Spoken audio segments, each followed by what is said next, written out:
राधे राधे, जय श्री कृष्णा। आशा करती हूँ आप सभी कान्हा जी की कृपा से अच्छे होंगे और स्वस्थ होंगे। ज्येष्ठ का महीना 13 मई से शुरू हो चुका है और अब अधिक गर्मी पड़ने वाली है। गर्मी अपनी चरम सीमा पर होती है, तो साथ ही हमें लड्डू गोपाल जी का ख्याल गर्मी में किस प्रकार से रखेंगे और जेठ के महीने में हमें लड्डू गोपाल जी की सेवा किस प्रकार से करनी चाहिए। आज का वीडियो अगर आप सभी को पसंद आए तो प्लीज़ वीडियो को लाइक ज़रूर करें। चैनल पर नए हैं तो चैनल को सब्सक्राइब जरूर कर लें, बेल आइकन को प्रेस कर लें, जिससे आप सभी को लड्डू गोपाल जी की सेवा से जुड़ी संपूर्ण जानकारी देखने को मिलेंगी। तो भक्तों, जेठ का जो महीना है वो अधिक गर्मी वाला होता है और गर्मी में हमें लड्डू गोपाल जी का ध्यान भी अच्छे से रखना होता है। तो ऐसे में लड्डू गोपाल जी को सुबह आप स्नान कैसे कराएंगे, तो देखिए मेरे बाल गोपाल जी जग चुके हैं और उन्होंने अपना दूध का भोग लगा लिया है। इसके बाद हम उनके स्नान की तैयारी कर रहे हैं। तो देखिए ज्येष्ठ का महीना अधिक गर्मी वाला होता है, तो इस महीने में लड्डू गोपाल जी को कुछ विशेष सेवाएं होती हैं जो देनी होती हैं। तो ऐसे में आप लड्डू गोपाल जी को स्नान कैसे कराइएगा, तो देखिए एक बड़ा पात्र हमने ले लिया है। आप कोई भी पात्र ले लें जो इसमें आप लड्डू गोपाल जी को स्नान कराते हैं। कोई ऐसा पात्र लें साफ और स्वच्छ। तो देखिए हमने ये एक प्लास्टिक का टब ले लिया है। आप चाहे तो स्टील का या फिर आपके पास जो भी है वो आप ले सकते हैं। तो इसमें हमने एक ढक्कन डाल दिया है। जल में हमने गंगा जल डाल दिया है, साथ ही हमने इसमें इत्र डाल दिया है और इसमें कुछ हमने पुष्प डाल दिए हैं। आपके पास जो भी पुष्प हैं वो जल में आप डाल लें। तो देखिए हमारे दोनों बाल गोपाल जी जल में बैठ चुके हैं स्नान करने के लिए। तो देखिए जेठ का महीने में आप लड्डू गोपाल जी को विशेष स्नान कराइएगा, जिससे उन्हें गर्मी ना लगे। तो आप इसमें चंदन भी डाल सकती हैं लड्डू गोपाल जी को स्नान कराने के लिए। तो आप प्रेम और भाव पूर्वक लड्डू गोपाल जी को स्नान कराएंगे। तो देखिए ये ऐसी सेवा होती है जिसमें लड्डू गोपाल जी बहुत प्रसन्न होते हैं और आपको भी इस सेवा करने में बहुत आनंद आएगा। तो आप इस तरह से लड्डू गोपाल जी को प्रेम पूर्वक स्नान कराइएगा।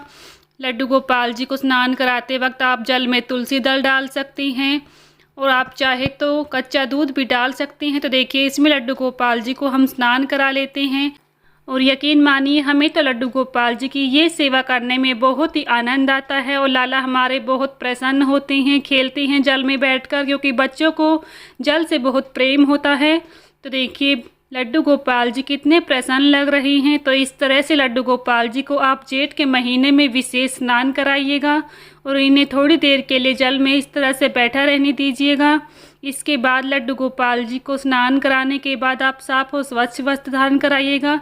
तो देखिए लड्डू गोपाल जी को इस तरह से स्नान कराते समय आप कोई भजन गा सकती हैं, राधा राधा नाम का कीर्तन कर सकती हैं, जिससे हमारे लाला बहुत प्रसन्न होते हैं। आप कोई भी भजन गुनगुना कर लड्डू गोपाल जी को स्नान कराइएगा। तो देखिएगा आपके लड्डू गोपाल जी कितने प्रसन्न होंगे। जेठ के महीने में जल के दान का विशेष महत्व बताया गया है। जेठ का जो महीना वह बहुत अधिक गर्मी वाला होता है, तो इसलिए इस महीने में आप अपनी छत पर पक्षियों के लिए जल भरकर ज़रूर रखें। दाना डाल सकती हैं पक्षियों को, जिससे आपको पुण्य फल की प्राप्ति होगी।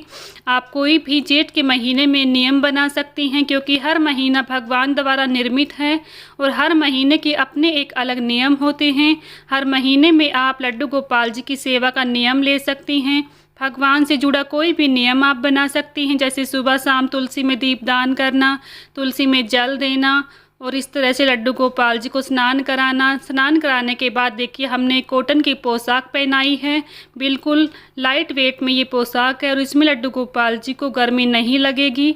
तो आप लड्डू गोपाल जी को गर्मियों में चंदन की सेवा जरूर करें, मस्तक पर उनके चंदन जरूर लगाएं, जिससे लड्डू गोपाल जी को शीतलता प्रदान होगी। साथ ही जेठ के महीने में आप लड्डू गोपाल जी को फूलों की सेवा जरूर दें। तो देखिए इस महीने में आप लड्डू गोपाल जी को ज़्यादा हैवी श्रृंगार ना धारण कराएं, केवल हम एक माला पहनाएंगे और लड्डू गोपाल जी को जो कान के कुंडल हैं वो हमने धारण कराए हैं। इसके बाद हमने लाला को हल्की कैप पहनाई है, जिससे उन्हें गर्मी ना लगे। साथ ही तुलसी लड्डू गोपाल जी को बहुत प्रिय है, तो वो अर्पित कर देंगे। साथ ही चारों तरफ लाला के पुष्पों की सेवा कर देंगे, जिससे लाला को पूरे ही दिन ताजगी सी महसूस हो। तो देखिए जेठ के महीने में क्या नहीं करना चाहिए, इसके ऊपर भी बात कर लेते हैं। तो देखिए जेठ के महीने में आप जब भी लड्डू गोपाल जी को भोग लगाएं तो केवल साधारण और शुद्ध सात्विक भोजन का ही भोग लगाएं। ज़्यादा मसालेदार सब्जियों का भोग लड्डू गोपाल जी को ना लगाएं। साथ ही आप जो भी आरती है, दीपक है, उसको लड्डू गोपाल जी से थोड़ा दूर रखें। गर्म तासीर वाली चीज़ों का भोग हमें लड्डू गोपाल जी को नहीं लगाना है इस महीने में। इस महीने में आप लड्डू गोपाल जी को ताज़ा ताज़ा फलों का भोग लगा सकती हैं, जूस का भोग लगा सकती हैं, बनाना शेक का भोग लगा सकती हैं, आप माखन मिश्री का भोग लगा सकती हैं। और आप चाहे तो लड्डू गोपाल जी को इस तरह से फल काट कर भी सुबह लड्डू गोपाल जी को भोग लगा सकती हैं। तो ठंडे ठंडे और ताज़ा चीज़ों का इस मौसम में आप लड्डू गोपाल जी को भोग लगाइएगा, जिससे उन्हें शीतलता प्रदान हो। इसी के साथ एक घड़े में जल भर कर जरूर रखिएगा, जिससे लड्डू गोपाल जी को ठंडा ठंडा जल पीने के लिए मिलेगा। तो देखिए, इस तरह से लड्डू गोपाल जी की सेवा जेठ के महीने में आप करें। तो सभी भोग में हमने तुलसी पत्र रख दिया है। तो अब प्रेम पूर्वक लाला की आरती कर लेते हैं, धूप दीप दिखा लेते हैं।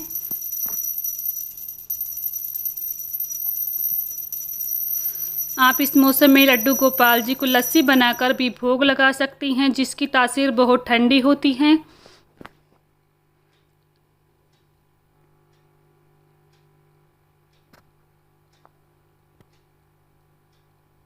इस तरह से आप लड्डू गोपाल जी की आरती कर लें। आरती को पहले ठंडा कर लें, इसके बाद भगवान को धूप और दीप दिखाएं।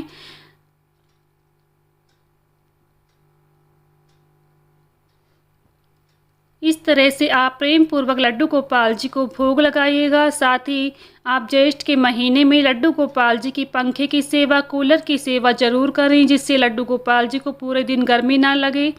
इस मौसम में लड्डू गोपाल जी का अधिक से अधिक ध्यान रखें और प्रेम पूर्वक लड्डू गोपाल जी से हाथ जोड़कर विनती करेंगे भोग ग्रहण करने के लिए। ज्येष्ठ के महीने में जप, तप और दान का विशेष महत्व बताया गया है। इस महीने में आप शीतलता प्रदान करने वाली चीज़ों का दान कर सकते हैं। आप जल से भरे घड़े का दान भी कर सकते हैं, जो कि बहुत ही विशेष फलदायी माना जाता है। आप अपने गुरु इष्ट देव का मंत्र का जाप इस महीने में ज़रूर करें।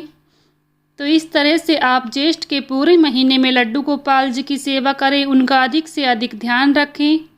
अगर आप सभी को हमारा वीडियो पसंद आया है तो प्लीज़ वीडियो को लाइक शेयर करें। चैनल पर नए हैं तो चैनल को सब्सक्राइब करना ना भूलें। मिलती हूँ नेक्स्ट वीडियो में, तब तक के लिए सभी को राधे राधे, जय श्री कृष्ण।